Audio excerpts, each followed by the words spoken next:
Hoy en Misión 360, un viaje por la historia de la Iglesia Adventista y su misión, los primeros adventistas en América del Norte, el puntapié de misión en Europa y también el impacto de William Spicer en el crecimiento de los adventistas en el mundo, ahora en el especial Misión en Movimiento.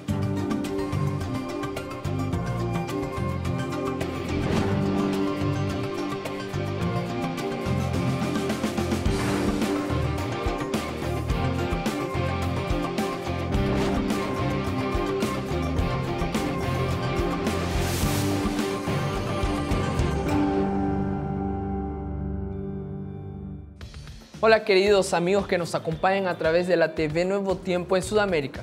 Bienvenido a Misión 360. Qué bueno tenerte una vez más con nosotros para ver y aprender más sobre misión. Ya sabes que puedes entrar en contacto con nosotros a través de nuestro sitio web y Facebook. Nuestro equipo prepara un contenido muy especial para ti a cada semana. Nosotros queremos conocerte. Y hoy comienza una serie especial de 3 programas sobre la historia de la misión adventista mundial. Es la serie Misión en Movimiento, un viaje en el tiempo. En esta primera parte podremos ver el surgimiento del movimiento adventista por los mileritas y los primeros pasos misioneros a través de la distribución de literatura. La Iglesia Adventista surgió como un cumplimiento profético. No se creía que la Iglesia era una denominación, pero un movimiento.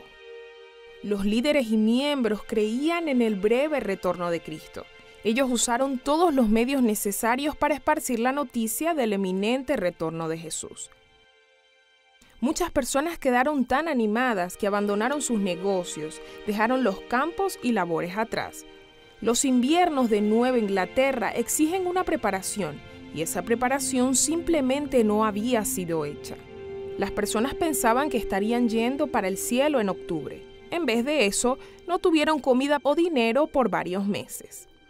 Decepción puede no ser una palabra fuerte. En las palabras de un milerita, los verdaderos creyentes habían desistido de todo por Cristo, pero Él no vino, y ahora ponerse en contra de los cuidados, perplejidades y peligros de la vida, siendo objetivo de desenfrenos y agravios por parte de los incrédulos como nunca antes, fue una prueba terrible de fe y paciencia. Un periódico metodista gritó poseído por una ira inusitada contra Joshua Jaimes y otros mileritas. Los críticos lo acusaban de ser un mentiroso, fomentador de miedo, perturbador de paz, una de fraude. Algunos dijeron que Jaimes se fugó del país y otros que cometió un suicidio. El Boston Post llamó a los líderes de hombres sin principios. En realidad, Jaimes Miller y otros líderes del movimiento nunca instruyeron a los creyentes a dejar sus empleos, a vender sus propiedades y a ser negligentes con sus responsabilidades seculares, pero su fe los transformó en excluidos sociales. El propio William Miller escribió: "Pasó, y al día siguiente pareció que todos los demonios del abismo habían sido sueltos sobre nosotros". Hiram Edson se lamentó: ¿será que la Biblia probó ser un fracaso? ¿Será que no hay Dios ni en el cielo? ¿Ninguna ciudad natal dorada? ¿Ningún paraíso? ¿Será que nuestra esperanza más preciada y nuestras expectativas son irreales? Lutero Buttel dice: todo el mundo se siente apartado, casi sin deseo de hablar con nadie. Todos se quedaron en silencio salvo para preguntar: ¿dónde estamos y cuál será el próximo paso? Todos se concentraron en buscar la Biblia, la dirección para saber qué hacer. Entonces Hiram Edson recibió en visión una reinterpretación de la profecía, y los fundadores de la iglesia desean compartir con los creyentes la esperanza que habían perdido. Elena G. de White fue mostrando en visión que Santiago White debería comenzar una revista. Sin dinero más inspirado, Santiago convenció a un editor a imprimir 1000 copias de la revista Verdad Actual.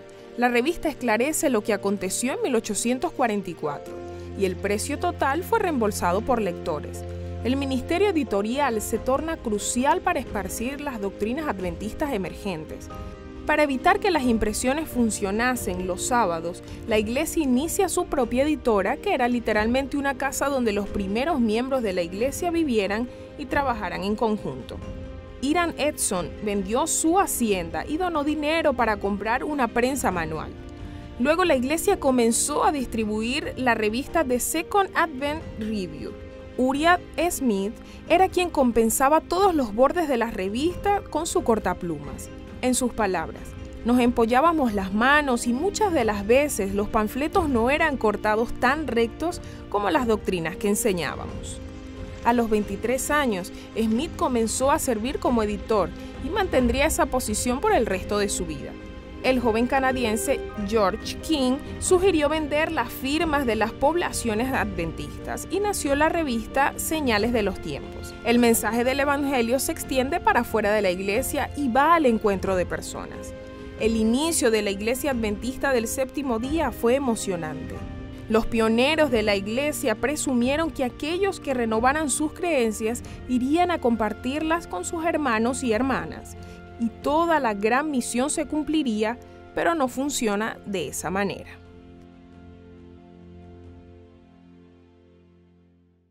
El primer gran impulso de la iglesia para las misiones extranjeras se produjo en 1871, cuando los delegados de la Conferencia General votaron para enviar a Matheson para testimoniar a los escandinavos y a los dinamarqueses de Wisconsin.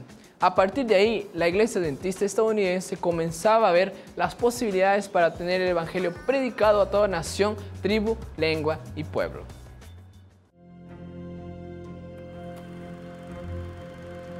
Las palabras impostor y misionero no combinan.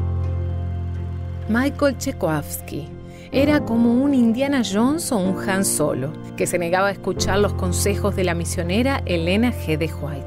La historia muestra que él era un charlatán carismático. Sin embargo, sin él, muchos adventistas continuarían creyendo en lo que se publicó en Review and Herald en 1869, donde decía que tal vez no sea necesario predicar el evangelio en ningún país además del nuestro. Si alcanzamos a los inmigrantes, ellos irán a testificar a sus amigos y familiares en el extranjero. La gran comisión se realizará sola. El primer gran impulso de la Iglesia para misiones en el extranjero se inició en 1871, cuando la Gran Comisión envió a J. Mason para ser testigo de los escandinavos y daneses de Wisconsin. Sin embargo, Tchaikovsky era un ex cura polonés que se convirtió en observador obsesivo del sábado. Él era joven, idealista, dominaba 7 u 8 idiomas y era pésimo con las finanzas. Jaime y Helena White estaban tan convencidos de su don misionero que le ayudaron a pagar todas sus deudas y su viaje de vuelta a Nueva York. Tiempo después, Helena tuvo una visión que le decía que dejara de ayudarlo. Él odiaba recibir consejos, pero le gustaba recibir dinero. Cuando la iglesia no lo apoyó como misionero en Europa, él encontró otra comunidad que lo sostuviese. Tchaikovsky usó el dinero de sus nuevos amigos para compartir las creencias adventistas en Suiza, pero no informó a la iglesia en Suiza sobre la sede en Norteamérica. Fue solamente cuando el presbítero de la iglesia en Suiza encontró una copia de la Review and Herald que el secreto de Tchaikovsky fue descubierto. La congregación quedó en shock y con la fe agitada. Los adventistas en los Estados Unidos se sintieron avergonzados de saber que había creyentes adventistas en Europa. Los americanos invitaron entonces a los adventistas suizos a enviar un delegado a la Asociación de la Conferencia General en 1869. El delegado quedó tiempo suficiente para convertirse en ministro ordenado. Mientras tanto, las tácticas usadas por Tchaikovsky lo condenaron y sus ahorros fueron invalidados. Deshonrado, él dejó su familia y se mudó a Hungría, donde murió con 57 años. Pero la iglesia en Suiza aún buscaba un misionero. Fue cuando John Andrews se convirtió en el primer misionero oficial de la iglesia adventista en Europa, reemplazando el misionero impostor. Después de lo que ocurrió, el deseo de anunciar el amor de Jesús alrededor del mundo se intensificó. Incluso Mason tuvo que mudarse de la selva en Wisconsin para su tierra natal, en Dinamarca. Su trabajo llevó la primera conferencia internacional adventista a la Casa Editora Escandinava y al Instituto Mason en Noruega. La Iglesia Adventista Americana comenzó a soñar con la posibilidad de anunciar el Evangelio a todas las naciones, lenguas y pueblos, formando una iglesia mundial. Hoy las historias de misión son acerca de la historia de la iglesia. Después de la pausa tenemos más. Son solo 2 minutos, no te apartes, pues ya regresamos.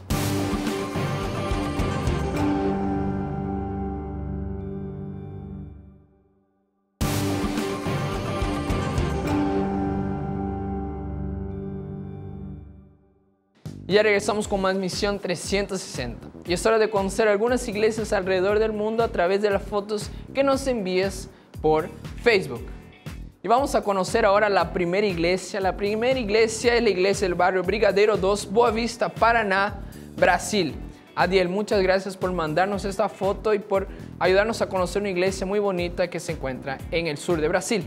Vamos ahora a la segunda imagen, iglesia central de Caraguatatuba, São Paulo, Brasil, una iglesia también muy linda. Muchas gracias por mandarnos las fotos. Vamos a conocer ahora la tercera iglesia. La tercera iglesia se encuentra en el continente africano, República Democrática del Congo. Una iglesia también muy bonita, donde muchas personas adoran a Dios. Y vamos a conocer la última iglesia. La cuarta iglesia es la iglesia de Papará, que se encuentra en el país de Polinesia Francesa. Ese país son varios conjuntos de islas. Y en una de esas islas se encuentra esta iglesia que queda aproximadamente entre Japón y Sudamérica. Ahí también hay mucha gente que adora a Dios. Y si tú quieres que nosotros conozcamos tu iglesia, así que mándanos una foto de tu iglesia, mándanos una foto de donde tú frecuentas a través de facebook.com/misión 360nt. Y si a ti te gustaría conocer una iglesia adventista cerca de tu casa, entra a iglesias.adventistas.org. Pocos años después de su nacimiento, la iglesia adventista comenzó a extenderse fuera de América del Norte. Muchos misioneros tuvieron gran impacto en este crecimiento y conocerás a uno de esos pioneros ahora. El polvo licopodio es hidrofóbico, lo que significa que no se mezcla con el agua. En lo que más se usa el polvo del lipocodio es en fuegos artificiales y explosivos, pero usted no puede encender un puñado como pólvora y tampoco puede desintegrarlo con una carga eléctrica. Los magos y la gente de efectos especiales de Hollywood lo usan todo el tiempo porque el polvo del licopodio es completamente inerte hasta que se agrega un ingrediente, el aire. Lance un puñado hacia arriba y el aire se mete entre las moléculas como troncos apilados para una fogata. De pronto se enciende todo ese potencial y usted obtiene más que una chispa, tiene una bola de fuego. Todo lo que necesita es una ráfaga de viento. William Ambrose Spicer no nació adventista del séptimo día, pero se convirtió cuando tenía unos 14 años, luego de asistir a reuniones de reavivamiento y de leer El Gran Conflicto. Cuando tenía solo 16 años, tuvo que abandonar la escuela para cuidar a su padre que había sufrido un accidente cerebrovascular. Spicer necesitaba un empleo y lo encontró en el sanatorio de Battle Creek. El joven William trabajaba todo el día y tomaba clases de secretariado por las noches. A los 22 años se mudó a Inglaterra cuando el primer presidente de la Asociación de Nueva Inglaterra, Stephen Haskell, le ofreció un empleo. Haskell iba como misionero a Inglaterra, pero curiosamente, Inglaterra estaba enviando navíos comerciantes, científicos y otros a los confines de África e India. El colonialismo occidental se extendía por todo el mundo. Los países poderosos estaban guiados por la ambición política y económica, por las creencias etnocéntricas de la superioridad racial y por la emoción de la exploración. La motivación de colonizar tierras distantes incluso se mezcló con la religión, y aunque el propósito del trabajo misionero fue enturbiado por algunos, es innegable que el colonialismo ayudó a sentar las bases para que misioneros honestos y centrados en Cristo trabajaran con amor. Hasta aquí, las misiones adventistas del séptimo día eran como un trampolín al borde de un precipicio, muchísimo potencial, siempre listos, como un niñito aprendiendo a caminar, como un puñado de polvo del lipocodio al lado de una vela, esperando ser soplado, listo para encenderse, y William Spicer fue la brisa que lo haría. El viento Spicer comenzó a soplar en 1892, cuando fue nombrado secretario de la recién creada Junta de Misiones Extranjeras. Solo un año más tarde, un primer ministro africano donó casi 5.000 hectáreas de tierra a la iglesia adventista. Esto permitió que Spicer estableciera la misión de Solusi en Zimbabue. la primera de miles de misiones africanas. En 1898, Spicer recibió 2 llamados. El primero pedía un misionero para África y el segundo, uno para India. Después de orar y sostener una reunión familiar, Spicer aceptó el llamado para ir a la India. Se convirtió en misionero y editor del primer periódico adventista en la India, El Observador Oriental. Pero Spicer no sobresalió hasta que regresó a los Estados Unidos. Trabajó como secretario del pastor A.G. Daniels durante su periodo como presidente de la Asociación General, y luego Daniels le devolvió el favor cuando Spicer se convirtió en presidente de la Asociación General. Juntos, los dos condujeron la iglesia durante los primeros 30 años del siglo XX, y ellos hicieron por las misiones adventistas lo que Henry Ford hizo por la industria automotriz. Ford estaba visitando una planta empacadora de carne cuando se dio cuenta de que los trabajadores permanecían de pie esperando a que el producto llegara a ellos. ¿Por qué no hacer lo mismo con los automóviles? Así nació la línea de montaje industrial. Al cambiar de siglo, quedó claro que el estilo arriba-abajo de manejo de la iglesia estaba fracasando. En tanto funcionaba en iglesias pequeñas y localizadas, este método dejó de ser efectivo a medida que la iglesia se expandió a través de continentes y océanos. A.G. Daniels sugirió la creación de uniones entregando las responsabilidades a personas del lugar, familiarizadas con las necesidades específicas de esa región. Líderes como Teddy Roosevelt emplearon la diplomacia de cañonero. En medio de un conflicto no violento, la flota naval de un país se apostaba frente a las playas de otro, mostrando todo su poderío. Este acto usualmente era suficiente para resolver el problema a favor del quien tenía las mayores armas. Esa mentalidad también infectaba a las misiones extranjeras, y Spicer lo sabía. Los misioneros a menudo han levantado una barrera entre ellos y aquellos que no son norteamericanos. William Spicer escribió por lo menos 8 libros y nunca tuvo un automóvil. Siempre viajó en la clase económica de los trenes y nunca compraría nada que no pudiese pagar al contado. Nuestro colegio adventista en la India lleva su nombre. Antes de Spicer, en 1880, la iglesia tenía 8 misiones en el extranjero. En 1890, todavía solo 8, pero en 1900 había 42 y luego 87. En 1910, 153. En 1920 y en 1930, 270 misiones en más de 50 países. Spicer sopló y el polvo del licopodio estalló en llamas. La membresía de la iglesia creció. ¿Qué tal, amigos? Vamos a conversar, vamos a abrir el corazón, vamos a abrir la Biblia para saber qué está en el centro del corazón de Dios. Y sin duda que la misión y también el discipulado está en el centro del corazón de Dios. Esta es la razón de la decisión de un Dios de restaurar las relaciones quebrantadas después de la entrada del pecado en este mundo. Esa verdad está siempre reflejada en toda la historia de la humanidad a través de una consistente búsqueda para restablecer la relación de amor con sus criaturas. Dios vino a derrumbar el muro que separaba tanto a judíos como a gentiles a través de su extraordinaria gracia. Desde el principio y desde el primer capítulo de la Biblia, nosotros encontramos los orígenes y cómo todo comenzó. Génesis está continuando por todas las escrituras y vemos la preocupación de Dios para un mundo que estaba en problemas. Luego del llamado hecho a Abraham, leemos nosotros una declaración interesante que dice: y haré de ti una gran nación y te bendeciré grandemente. Tu nombre será una bendición y bendeciré a los que te bendijeren y a los que te maldijeren maldeciré, y serás bendita en todas las familias de la tierra. Ahí está Génesis capítulo 12. Ese era el propósito de Dios, que a través de Abraham y sus descendientes el mundo fuera bendecido. ¿Y cómo vendría esa bendición? ¿A través de qué relación habría de venir esa bendición? Si nos detenemos a pensar un poco, percibimos que como seres humanos siempre somos colocados delante de la oportunidad de relacionarnos con los demás. En relación con Dios es importantísimo que nosotros entendamos que esto es realmente la verdadera experiencia que Dios quería que nosotros tengamos y está expresada claramente en el Nuevo Testamento. El propio Jesús demostró estas relaciones dentro del inicio de su ministerio público. Por ejemplo, En el casamiento de Caná, en las bodas de Caná de Galilea, nosotros vemos que fue celebrada la unión más íntima de nuestros relacionamientos humanos. Delante de un problema, Jesús demuestra su poder y hace un extraordinario milagro transformando el agua en vino. Él hizo de lo común, ordinario, algo maravilloso, que era extraordinario, el mejor vino que nadie había probado hasta allí. ¿Qué tenía él en su mente al hacer esto?